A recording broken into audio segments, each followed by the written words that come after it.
Shalom jemaat yang dikasihi oleh Tuhan Yesus. Pada kesempatan kali ini, saya Matthew Christopher Irjanto berkesempatan untuk berbincang-bincang bersama dengan Bapak Bambang Norsena dan Bapak Yohanes Edward. Kita akan membahas banyak hal pada hari ini, terutama tentang keilahian Yesus Kristus, yang selalu menjadi topik yang menarik dan selalu menjadi kontroversi. Tetapi hari ini kita akan kupas tuntas, dan kita akan pasti mendapatkan ilmu, kita pasti mendapatkan pengetahuan yang luar biasa, pencerahan yang luar biasa. Dan sebelum kita memulai, kita akan memulai dengan doa. Bapak bisa pimpin dalam doa, Pak? Baik, sebelum kita mulai, kita akan berdoa. Tuhan Yesus, kami akan mulaikan podcast ini. Tuhan berkati kami, apa yang kami sampaikan, Pak Bambang sampaikan, bisa menjadi pencerahan dan menjadikan iman kami lebih kuat di dalam Tuhan.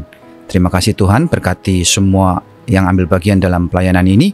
Tuhan berkati mereka semua. Terima kasih Tuhan, dalam nama Tuhan Yesus Kristus, Tuhan dan Juru Selamat kami berdoa. Amin. Amin.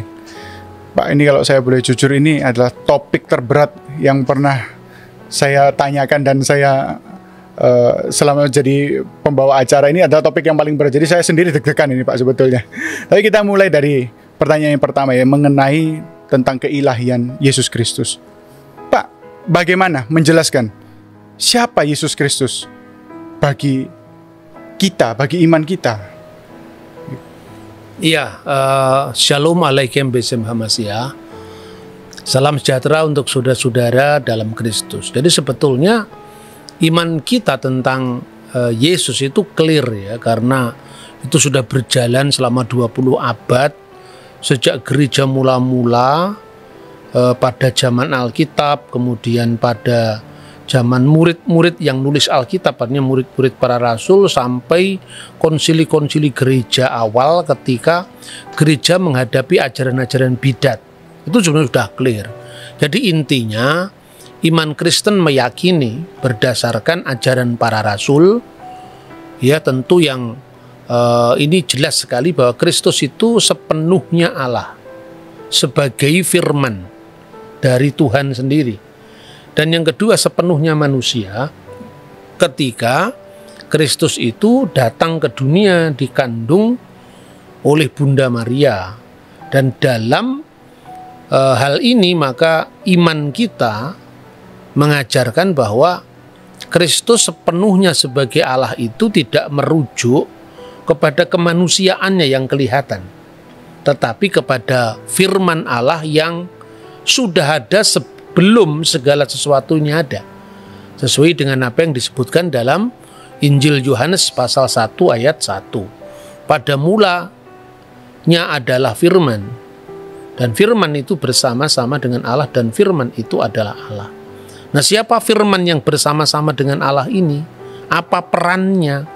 Ayat 3 menjelaskan segala sesuatu dijadikan oleh Dia.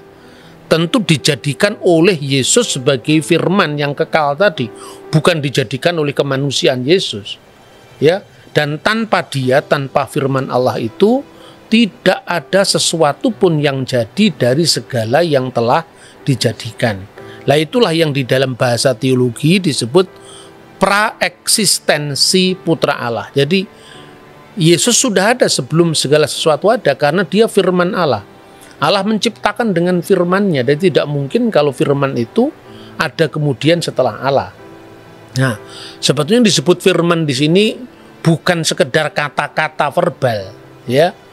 Firman di sini sebetulnya bahasa aslinya itu logos. Logos itulah yang menjadi bahasa kita logik, logikos, logika. Jadi firman itu sesungguhnya adalah kemahasabdaan Tuhan. Jadi sabda atau firman itu tidak hanya berarti kata-kata verbal atau efek atau akibat dari kata-kata. Kalau akibat dari kata-kata ya alam semesta ini, langit, bumi, laut seisinya ini kan diciptakan oleh firman Allah. Jadilah terang, maka terang itu jadi. Jadi itu efek dari firman tadi. Tetapi Yesus itu firman itu sendiri. Nah, jadi dengan demikian tidak mungkin kalau firman Allah itu tidak kekal. Karena kalau firman Allah tidak kekal berarti ada waktu di mana Allah sebagai the existence, sebagai wujud sudah ada, firman-Nya belum ada. Berarti kan pernah ada waktu di mana Allah tidak punya firman, dan itu tidak masuk akal kan. Nah, ketika firman itu menjadi manusia, dia dikandung oleh perawan Maria tanpa campur tangan seorang laki-laki. Artinya bahwa Yesus itu sepenuhnya manusia. Jadi jangan orang salah paham, Tuhan kok lapar, Tuhan kok haus, Tuhan kok dicobai. Yang dicobai, yang haus, bahkan yang mati, itu bukan keilahiannya. Maka dalam Alkitab disebutkan sangat jelas sekali, dia yang dibunuh dalam keadaannya sebagai manusia. Karena firman sendiri benar-benar menjadi manusia, bukan setengah manusia. Firman itu telah menjadi manusia dan tinggal di antara kita. Dan kita telah melihat kemuliaannya, yaitu kemuliaan yang diberikan kepadanya sebagai anak tunggal Bapa, penuh kasih karunia dan kebenaran. Ini saya kira clear sekali. Maka ketika gereja menghadapi ajaran sesat Arius, ya, ketika gereja menghadapi ajaran sesat Arius yang mengatakan bahwa pernah ada waktu di mana anak Allah itu tidak ada, gereja langsung berkumpul. Nah, waktu itu kan belum ada perpecahan, ya, gereja itu masih. Tahun berapa, Pak? Tahun 325. Jadi waktu itu belum ada aliran-aliran gereja, belum ada perpecahan gereja, karena perpecahan gereja itu baru terjadi tahun 451. Jadi waktu itu yang namanya gereja itu ya semua gereja Katolik dan semua gereja Ortodok. Artinya apa? Bukan Katolik sebagai institusi yang sekarang ini berpisah dengan gereja Ortodok, atau Ortodok yang berpisah dengan Katolik, tidak. Tapi sifat gereja yang adalah universal. Artinya berlaku bagi semua bangsa, berlaku bagi semua kaum, itu artinya katolon, gereja yang bersifat Katolik. Begitu setiap gereja itu bersifat Ortodok. Artinya gereja itu menganut ajaran lurus yang diterus sampaikan tanpa putus dari para rasul. Makanya kalau ada gereja Roma, ya gereja di wilayah yurisdiksi Roma, gereja di wilayah yurisdiksi Antioquia, seperti yang diceritakan dalam Alkitab, ya, bahwa orang-orang mengikut Yesus itu pertama kali disebut Kristen itu kan di Antioquia.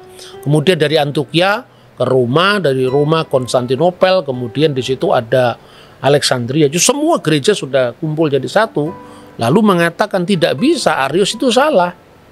Karena apa? Kalau firman itu pernah tidak ada, berarti pernah ada Allah tanpa firman-Nya. Masa Allah pernah tidak punya firman? Kalau Allah pernah tidak punya firman, berarti Allah pernah tidak bisa mencipta. Jadi Allah dengan firman-Nya, dengan rohnya itu kekal. Itu kira-kira apa yang kita bisa pahami dari ajaran Kristen yang paling dasar tentang siapakah Yesus Kristus. Baik. Nah, kemudian selalu, Pak, kalau yang dikatakan ada putra, ada anak Allah, ada Bapa, ada Roh Kudus. Nah, berbicara mengenai Tritunggal, ini kan suatu hal yang sulit juga untuk dapat dimengerti oleh orang-orang awam, terutama orang-orang yang selalu ya menyerang, mengatakan Allahmu tiga dan lain sebagainya. Gimana sih, Pak? Apa yang dikatakan Alkitab sebagai bukti-bukti bahwa Allah itu Tritunggal? Oke.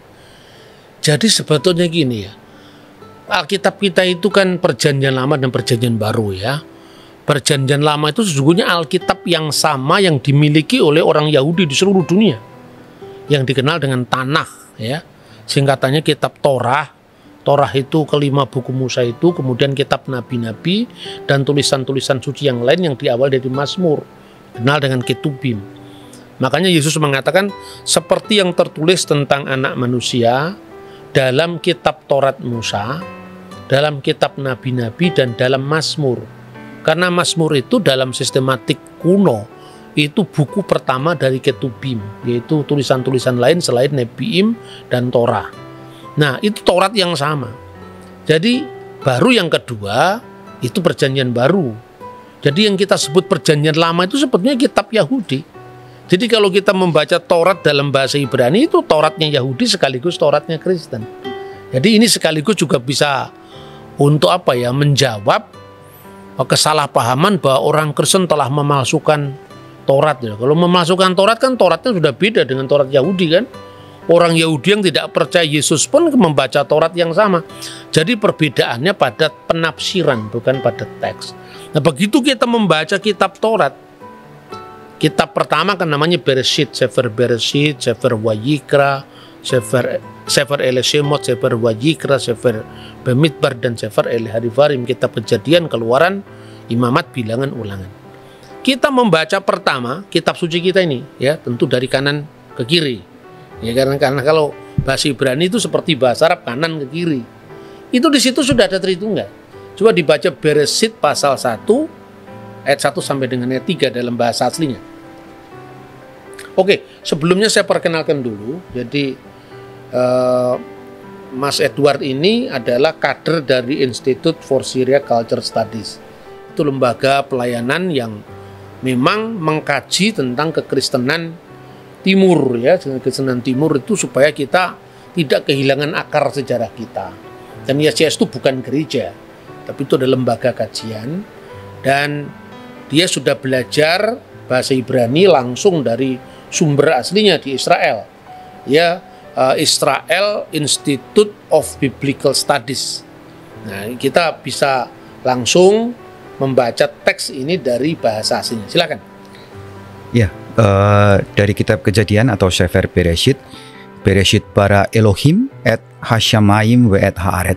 Dari pasal 1 ayat pertama ini kita menemukan existence of God, eksistensi Bapa, disebut sebagai Elohim. Kemudian di ayat kedua, ve Haaret hayeta tohu vavohu ve hoshiah alvenetehom. Kemudian dilanjutkan dengan ve ruach Elohim. Di sini pribadi Allah yang kedua adalah ruach Elohim atau Roh Kudus atau Roh Allah. Veruah Elohim merachefet alfnei hamayim. Nah, di ayat ketiga kita menemukan pribadi yang ketiga, Vayomer Elohim, Amar Elohim atau Logos. Berfirmanlah Allah, Yehior, Vayehior. Jadilah terang, dan terang itu pun jadi. Karena hanya dengan berfirman Allah bisa menciptakan segala sesuatu. Dari tidak ada menjadi ada. Creatio et nihilo. Creatio et nihilo. Wow. Berarti tanpa disadari sejak awal itu sebenarnya eksistensi daripada arah Tritunggal, penjelasannya itu kalau kita selidiki itu sudah tertulis sejak buku pertama. Iya, sejak buku pertama Torah. Jadi itu bukan ciptaannya Paulus atau ciptaannya konsili gereja, tidak. Banyak kan yang berkata begini, kata-kata Yesus kami percaya, tetapi kami tidak percaya sama sekali kata-kata murid-muridnya Nabi, termasuk Paulus, Petrus ini tidak mau percaya. Ini kan banyak yang seperti itu. Itu orang yang bersifat ahistoris. Jadi misalnya ya orang nuduh bahwa Paulus itu telah memalsu Taurat. Mana yang dipalsukan Paulus? Dia tidak bisa menunjukkan. Misalnya ya kalau Paulus mengatakan Yesus itu dijadikan Tuhan, bukan Paulus yang ngomong begitu. Karena Yohanes kan bukan Paulus. Justru yang menekankan aspek keilahian Kristus secara bahasa yang sangat clear itu Yohanes. Firman itu bersama-sama dengan Allah dan firman itu adalah Allah. Di Paulus malah tidak clear, artinya memang Paulus sedang tidak berbicara tentang doktrin itu, tapi Yohanes clear sekali. Dan ada satu hal lagi yang menarik dari 3 ayat pertama ini secara gramatikal adalah kata bara. Bara itu secara gramatikal adalah kata yang dipakai untuk orang ketiga tunggal laki-laki. Jadi he created, dia telah menciptakan. Tapi subjeknya Elohim itu adalah subjek plural. Jamak keagungan. Jamak pluralis Ya, majestatikus. Ya. Jadi dari kalimat pertama dalam kitab Kejadian ini sudah membuktikan bahwa ini irregular. Ini bukan sesuatu yang biasa-biasa. Elohim yang dalam gramatikal jamak, tapi pakai katanya bara. Bisa dijelaskan lagi Pak, yang lebih sederhana. Kita Okay. sama-sama. Jadi betul-betul menguasai. kalau di bahasa Ibrani itu ada gender kata. Ada gender kata, terus siapa yang berbuat itu bisa dilihat dari verbanya. Nah, bara itu, saya bikin gampangnya adalah bara itu adalah orang ketiga tunggal laki-laki. Jadi kalau perempuan nggak boleh pakai bara. Kalau mereka nggak boleh pakai bara. Bara itu hanya untuk dia, laki-laki. Jadi jelas itu tunggal, bukan jamak. Tapi subjeknya, Elohim, Hirik Yod Mem itu menunjukkan bahwa dia itu jamak. Jadi memang irregular. Dari awal kisah penciptaan emang sudah irregular. Menarik sekali kalau kita belajar dari bahasa aslinya. Ya. Sekarang Pak, tolong dijelaskan kembali. Mengapa gini? Kok Bapa, Putra, Roh Kudus itu disebut pribadi? Ini kata pribadi itu juga bukan dalam pribadi fisik manusia yang terpisah satu dengan yang lain. Ini banyak orang yang salah paham dan pahamnya salah. Diulang-ulang sepanjang zaman. Kadang-kadang orang mengartikan kata pribadi, yaitu persona. Dalam bahasa Latin persona.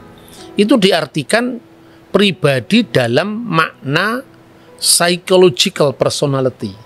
Jadi pribadi dalam makna psikologis, ya, pribadi dalam makna psikologis itu satu pribadi hanya bisa dimiliki oleh satu substansi. Pribadi saya satu, substansi saya artinya keberadaan saya juga satu. Tetapi dalam konteks bahasa teologis atau bahasa Alkitab ya, itu artinya bukan sekedar pribadi manusia yang terpisah satu sama lain. Tapi lebih tepat dianggap disebut sebagai metaphysical personality. Jadi meta itu disebalik fisik, disebalik yang fisik. Jadi ini tidak merujuk kepada pribadi A, B, C itu atau oknum-oknum yang berjejer 3. Bukan seperti itu. Makanya di dalam bahasa Latin ya, itu disebut una substantia tres persona. Jadi artinya satu substansi dalam 3 persona. Hubungannya seperti apa? Diskresi non separati. Bisa dibedakan tetapi tidak bisa dipisahkan. Ya, distingsi non divisi. Jadi dia memiliki kekasan masing-masing. Jadi Bapa bukanlah Putra, Putra bukanlah Roh Kudus bukan Bapa, tapi Bapa, Putra dan Roh Kudus adalah Allah yang esa. Jadi bisa dibedakan, memiliki kekasan masing-masing, tapi secara tidak terbagi. Jadi wujudnya hanya satu, eksistensinya hanya satu. Makanya selalu orang akan gagal kalau memahami Tuhan dalam bahasa matematika atau dalam bahasa fisik. Bahkan kalau kita belajar yang namanya ya ilmu filsafat dasar loh. Filsafat di sini bukan aliran filsafat ya. Artinya disiplin berpikir yang benar. Ada paling sederhana orang belajar filsafat atau filsafat teologi lah. Ada 3 proses manusia dalam mencari ilmu pengetahuan. Yang pertama yang paling dasariah itu adalah fisik. Fisik itu ya ini benda. Wujudnya apa ini? Persegi panjang. Ini kan semua mata bisa melihat. Mata melihat ini fisik. Ya toh? Misalnya gelas ini bundar. Itu semua orang bisa melihat. Hanya orang yang buta warna atau buta yang tidak bisa melihat itu. Itu tingkat paling dasar. Tingkat kedua itu adalah matesis. Matesis itu dikalkulasi di otak. Misalnya 3 kali 3 sama dengan 9 misalnya. 5 kali 5 sama dengan 25. 25 kali 5 sama dengan 125. Mana 125? Ditulis 1, 25 itu kan angka. Itu simbolnya 125. Tapi 125 sendiri itu ada di alam kalkulatif kita, bukan di wujud fisik. Apalagi kalau dikatakan 1 juta kali 1 juta malah tidak bisa digambar. Nah itu matesis ya. Baru yang terakhir itu metafisik. Di sebalik yang fisik, di sebalik yang matematis. Itulah Tuhan, itulah alam keabadian. Jadi bicara tentang Tuhan itu tidak sama dengan bicara satu Alek, seorang Bambang, seorang Yusuf, tidak bisa. Maka seperti contohnya paling gampang, itu sering saya ulang-ulang contoh itu. Tuhan itu beserta orang yang sabar. Berapa jumlah Tuhan? 1. Ya toh? Elohim Echad. Tuhan cuma 1. Berapa jumlah orang yang sabar di Surabaya? Katakanlah misalnya ada 10.000 orang yang sabar. 10.000 yang sabar itu tinggal di 10.000 tempat yang berbeda-beda pada saat jam yang sama. Tuhan jumlahnya satu, beserta dengan 10.000 orang. 10.000 orang di 10.000 tempat yang berbeda-beda. Tuhan jumlahnya satu, yang disertai 120.000 orang. Apakah Tuhan jadi 120.000 atau jadi 100.000? Tidak. Karena Tuhan itu roh.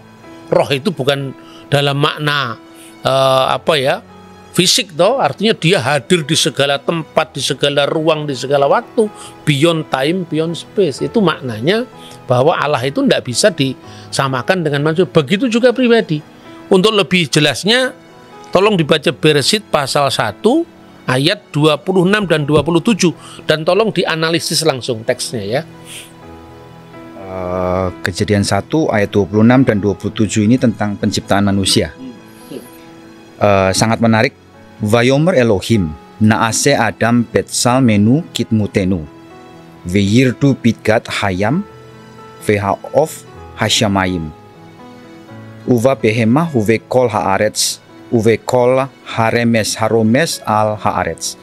Jadi ayat ini dimulai dengan berfirmanlah Allah, tapi dikatakan naase. Naase itu secara gramatikal Ibrani yang nggak ketemu di bahasa lain, mereka punya namanya volitive system. Jadi kalau kita berbicara kepada orang kedua itu namanya imperatif. Tapi kalau kita berbicara pada orang pertama, strong will dari orang pertama itu namanya kohortatif. Strong will dari orang ketiga namanya jasif. Memang agak rumit kalau kita belajar, tapi kita mesti harus belajar sampai ke situ. Nah, naaseh itu adalah volitive system untuk orang pertama jamak. Artinya kita. Jadi kalau terjemahan bebasnya itu marilah kita, let us, ayolah kita, ayo kita gitu. Bukan nyuruh orang lain, ini nyuruh diri sendiri, volitive system. Nah, kita nggak ketemu yang gramatikal seperti ini di bahasa Indonesia, apalagi nggak ada gitu. Ya, jadi dikatakan bahwa naase Adam, marilah kita menciptakan manusia, membuat. Ya, jadi pakainya asa, bukan bara lagi ini, asa. Karena dibuat dari sesuatu yang substansinya sudah ada. Ya, nanti ya, dari debu tanah menjadi manusia. Nah, Adam ini diciptakan untuk menguasai. Ya, itu kita belakangnya sudah tahu. Cuman gramatikal yang menarik adalah ketika Tuhan seperti berbicara kepada dirinya sendiri. Ayolah gitu. Ya. Bahkan kalau saya enggak salah Pak, di kitab-kitab tetangga kita juga menggunakan kami itu. Kalau itu enggak usah kita urusi ya. Karena kalau dalam agama lain tentu misteri seperti ini tidak bisa dipahami dari sudut pandang kita. Kata nahnu dalam bahasa Arab itu betul artinya itu jamak. Tapi di situ ya jamak keagungan yang tak terjabarkan. Hanya itu. Kita fokus saja pada Alkitab. Ayat 27. Ayat 27 kembali menarik lagi karena dipakai lagi kata bara. Vayifra Elohim et ha-Adam. Maka Allah menciptakan manusia sendiri, nggak sama yang lain. Jadi yang kita, yang kami, yang jamak tadi mendadak hilang di ayat selanjutnya. Vayifra Elohim et ha-Adam bet salmo menurut gambarnya, bet selem Elohim menurut gambar Allah, bara oto diciptakanlah dia, zahar unekeva bara otam, kembali bara. Jadi gini, ada yang menarik di kitab Tanah Ibrani itu, sesuatu yang diulang 2 kali itu artinya penting. Kalau sampai 3 kali itu extremely penting. Contohnya kalau kita baca dari kitab Yesaya, kados itu 3 kali, itu extremely penting. Ya. Nah, ini dipakai kata bara sampai 3 kali. Vayifra Elohim, kemudian bara oto diciptakanlah dia. Artinya pertama diciptakan Adam. Kemudian di akhirnya diciptakan lagi bara otam. Dan semuanya itu adalah kata kerja untuk orang ketiga maskulin singular. Jadi nggak ada lagi yang kita punya keraguan bahwa Allah itu menciptakan beramai-ramai, nggak ada, nggak seperti itu. Ya, kira-kira seperti itu yang dari ayat 26. Ya, jadi begini. Ayat 26 itu sesungguhnya bukan Allah melibatkan ciptaannya untuk membuat manusia, tidak.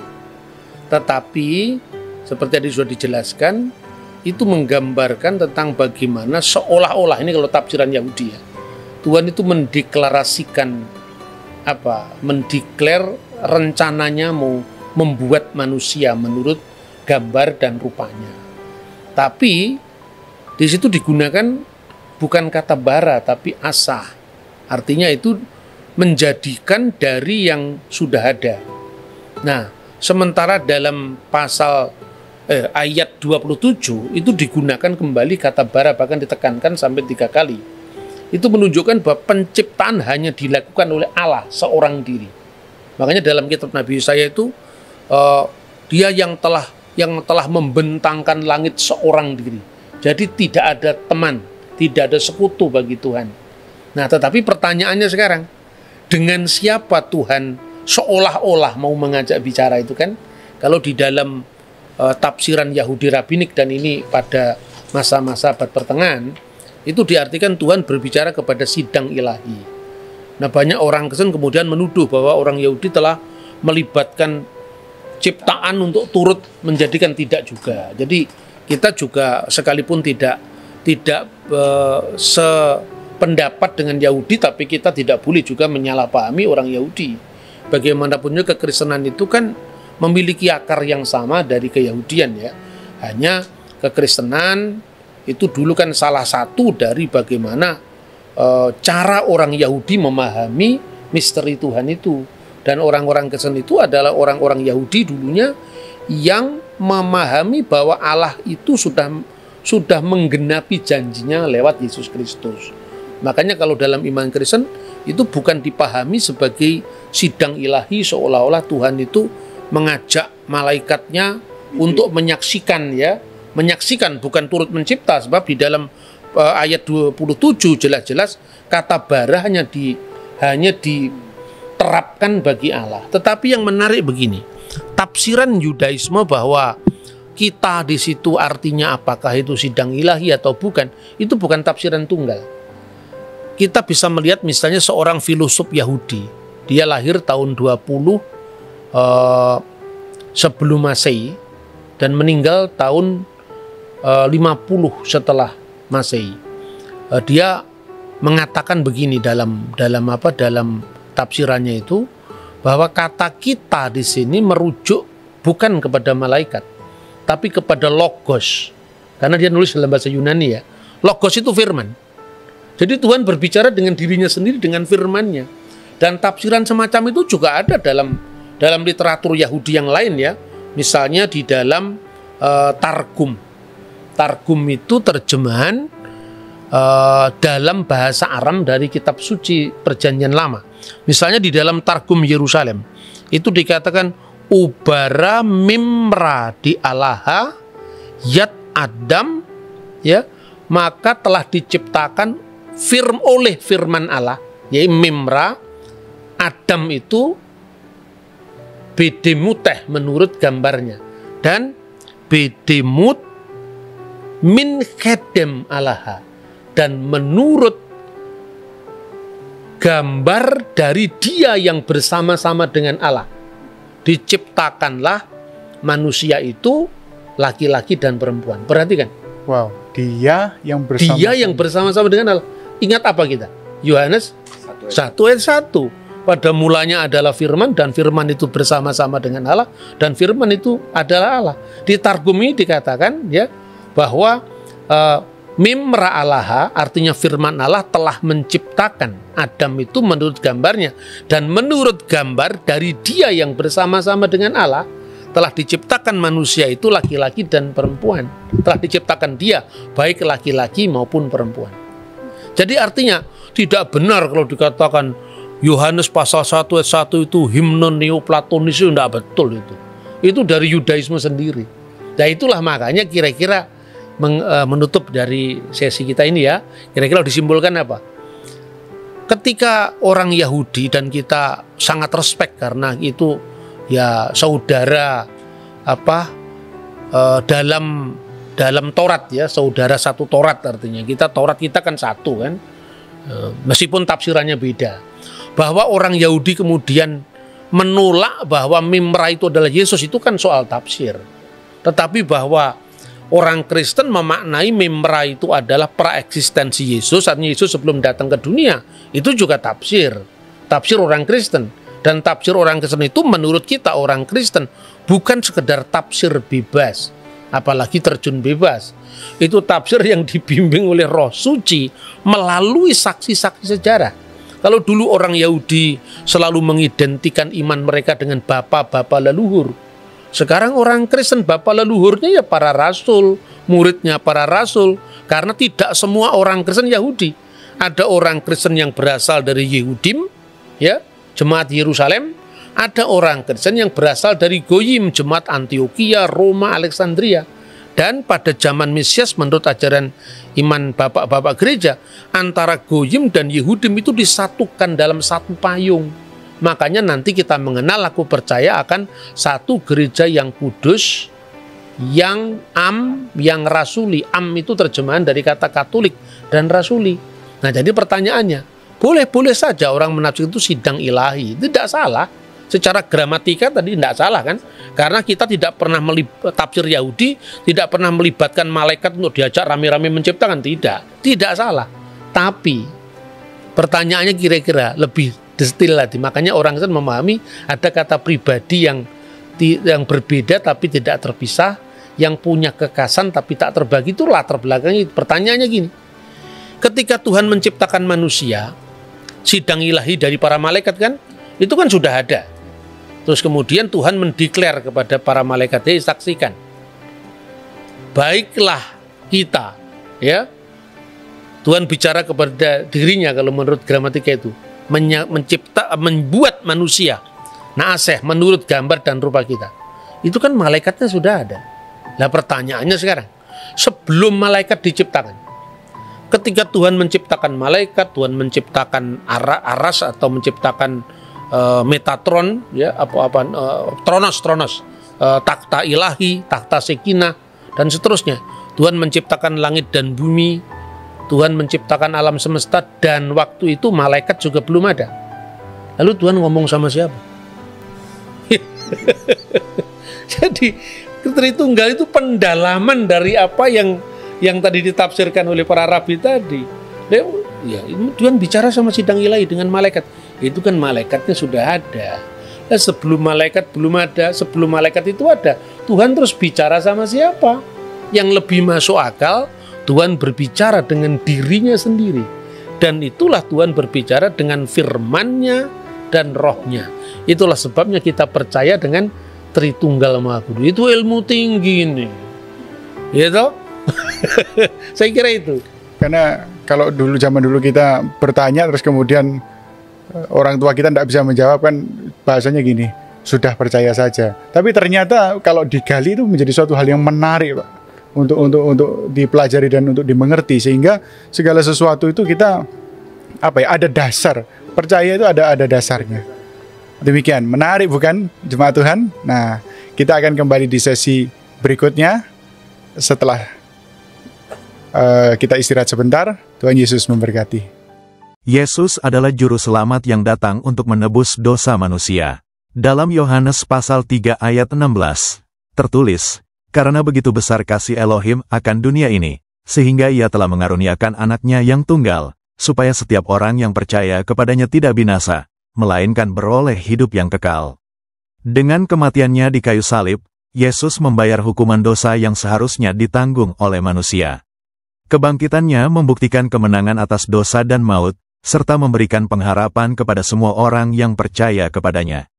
Dalam iman Kristen, Yesus juga adalah Tuhan yang hidup dan berkuasa atas segala sesuatu. Dia berkata, "Akulah jalan dan kebenaran dan hidup. Tidak ada seorang pun yang datang kepada Bapa kalau tidak melalui aku." Yohanes pasal 14 ayat 6. Pernyataan ini menunjukkan bahwa hanya melalui Yesus manusia dapat mengenal Elohim dan menerima hidup yang kekal. God bless you.